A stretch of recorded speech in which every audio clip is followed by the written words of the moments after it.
El ejercicio número 9 nos dice: una placa de material aislante infinita en dos de sus tres dimensiones tiene una densidad de carga positiva uniforme. Genial. Nos pide mostrar el valor del campo eléctrico a una distancia x desde su centro.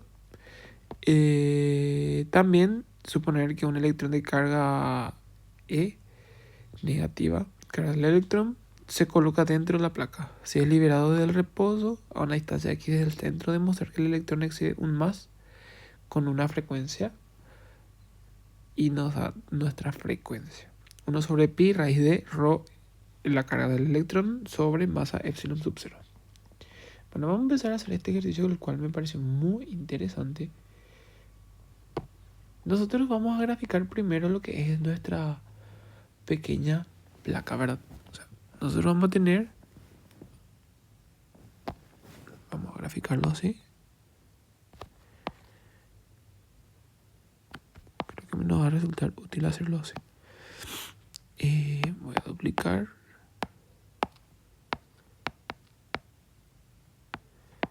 Duplico. Ahí.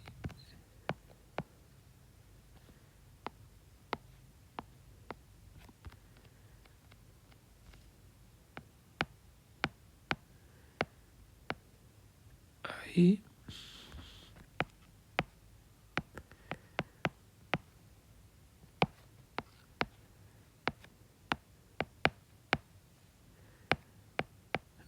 Voy a tardar más en hacer mi gráfico que mi ejercicio. Bueno, ahí nosotros tenemos nuestras plaquitas paralelas. Es de un material aislante, pero tiene una densidad de carga volumétrica positiva. Después, yo qué sé, vamos a establecer nuestro eje en el... acá. Vamos a hacerlo ahí para que se entienda mejor. Este pues es el eje X, ¿verdad? Entonces, si se dan cuenta, de acá a acá va a ir de X a menos X, ¿verdad? Y acá es mi origen. Entonces, por simetría yo voy a saber que mi campo eléctrico va a ser perpendicular. Primero que nada, si se dan cuenta, dos de sus dimensiones eran infinitas. O sea, este y este se va hacia el infinito y este sigue todavía, ¿verdad? Pero este es constante, o sea, un valor no infinito, mejor dicho. Entonces, primero, por simetría,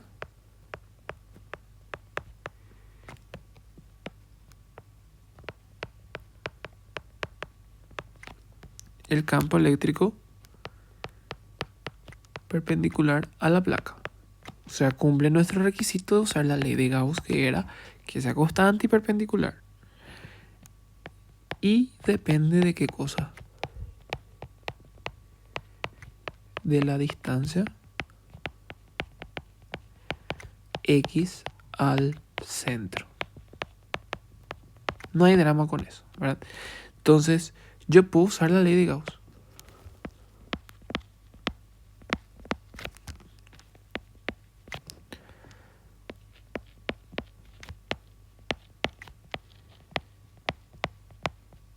¿Cómo lo usamos?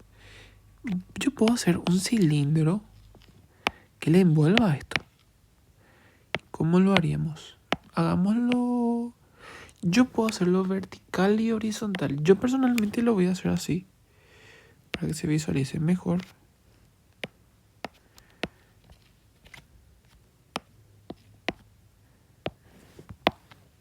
Algo así. Porque tendríamos el radio, un radio coincidente ahí, y el resto de sus dimensiones serían infinitas, como las dos plaquitas. Entonces, si se dan cuenta, esta dirección tendría mi E, ¿verdad? Mi diferencial área por convención es saliente. Y acá sería negativa mi dirección del campo eléctrico. Y mi dA también sería saliente. Ok.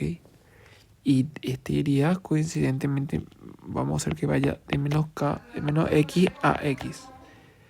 Está bien. Entonces, lo que yo puedo calcular es la longitud del cilindro dentro de la placa.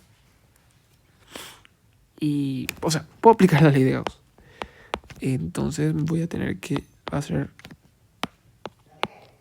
mi longitud, o sea, mi integral de línea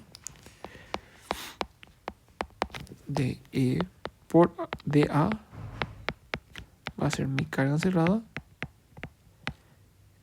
epsilon sub 0. Entonces, mi volumen puedo obtener por acá, ¿verdad? Mi volumen encerrado va a ser, si se dan cuenta,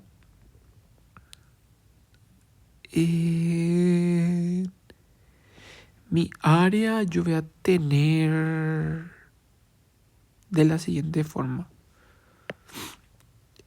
La longitud del cilindro nos damos cuenta que es X y X. O sea, verdaderamente mi longitud es de acá a acá es X, de acá a acá es menos X, pero en módulos X. Longitud es 2X. Recordemos que el volumen era 2πr por longitud, que básicamente es A por L. Entonces, yo sé que mi volumen verdaderamente va a ser 2x por A.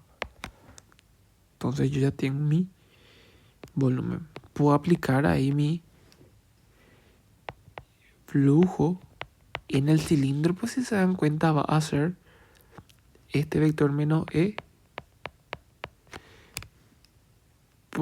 en I menos por el producto escalar menos de A en I más de A en I por mi E en I, ¿verdad? Entonces mi flujo, todo eso va a ser igual a mi carga cerrada, que ya sabemos que es densidad por 2x por A, ¿verdad?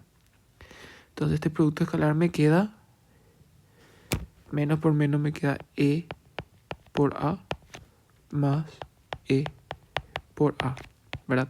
Acá lo que ocurre es que me queda 2 veces EA. Y eso va a ser igual a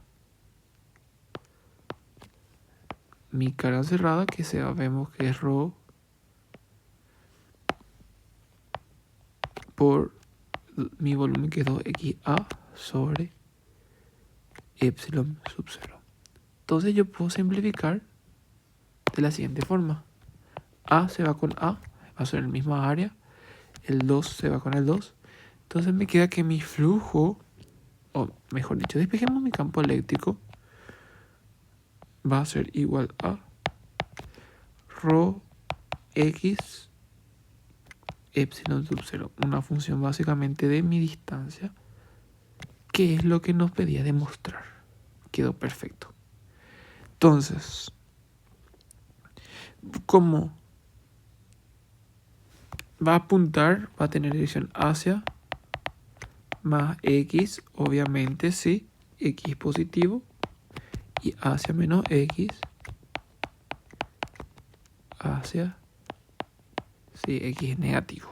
No hay drama hasta ahí. Vamos a hacer un poco el ítem B. El ítem B nos pide suponer que el electrón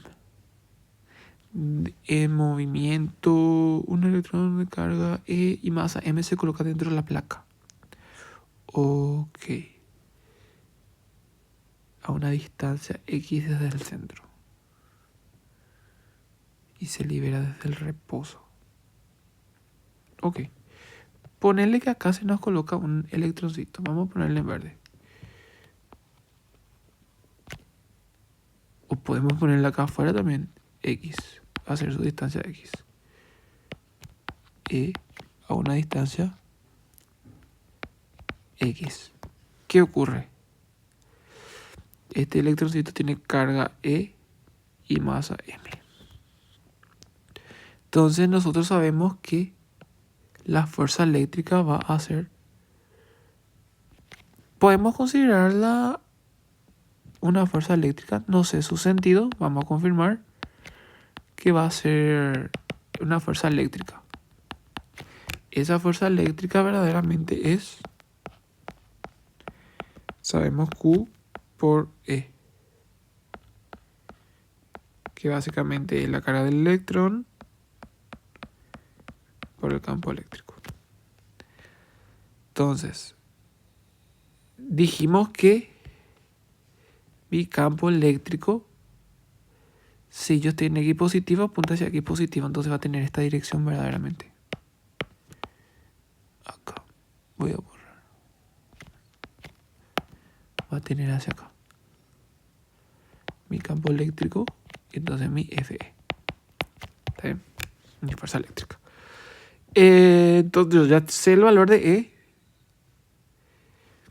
En módulo, E era rho X, epsilon sub 0. Leí acá en vez de acá. Este es, que no salió en el ejercicio anterior. Pero el campo apunta hacia el lado positivo, por lo tanto la fuerza hacia menos X, hacia el centro. Vectorialmente sería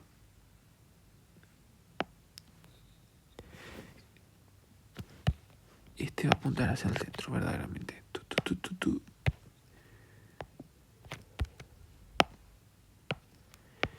Porque este F. Porque para X mayor a 0 el campo apunta hacia X positivo y la fuerza del electrón apunta hacia el centro. Genial. Pero lo que yo quiero es... Igual voy a hacer por mi carga y me quedaría por el módulo de E. Ahí ya tengo mi carga, entonces puedo tener que... Va a ser apuntar hacia el centro, entonces va a ser negativo.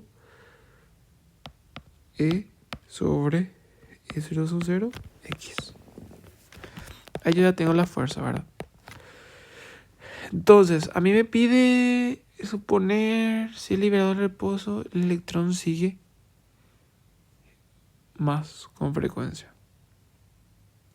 Entonces, si se dan cuenta, esto yo puedo comparar mi fuerza eléctrica, que es menos rho E epsilon sub 0 X, con la fuerza elástica que es K por X, ¿verdad?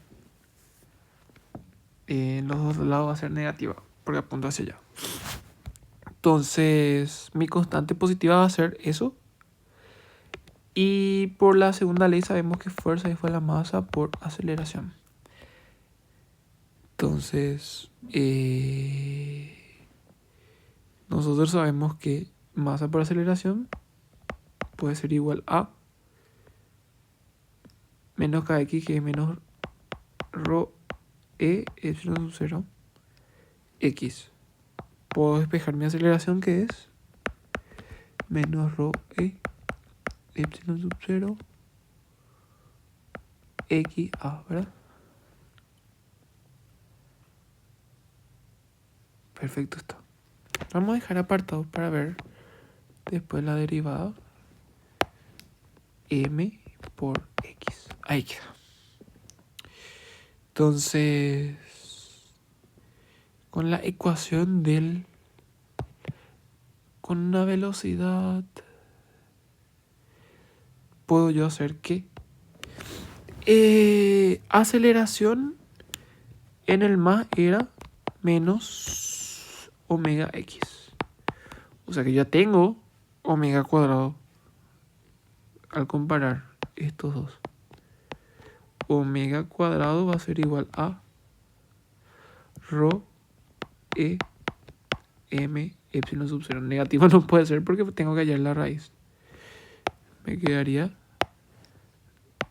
Más bien, el sentido de la aceleración me indica ser negativo. Bueno, hasta ahí tengo eso. ¿Qué más puedo decir? Yo puedo obtener también mediante eso del más. Yo sabía que mi velocidad angular era mi frecuencia por 2pi, ¿verdad? Entonces, puedo obtener mi frecuencia.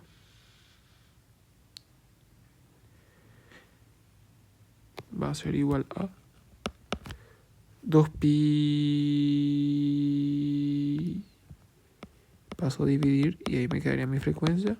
Mi frecuencia es 1 sobre 2pi raíz de eso.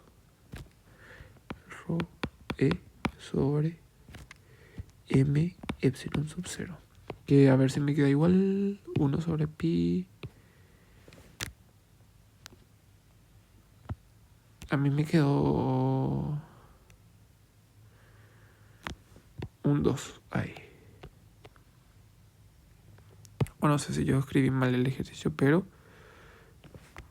queda así. Entonces, tendría que verificar mi álgebra o el gabarito, la respuesta al ejercitario, pero inicialmente este es el razonamiento que tenemos que hacer para comparar. Entonces, ahí queda demostrado este ejercicio y nos vemos en un próximo video.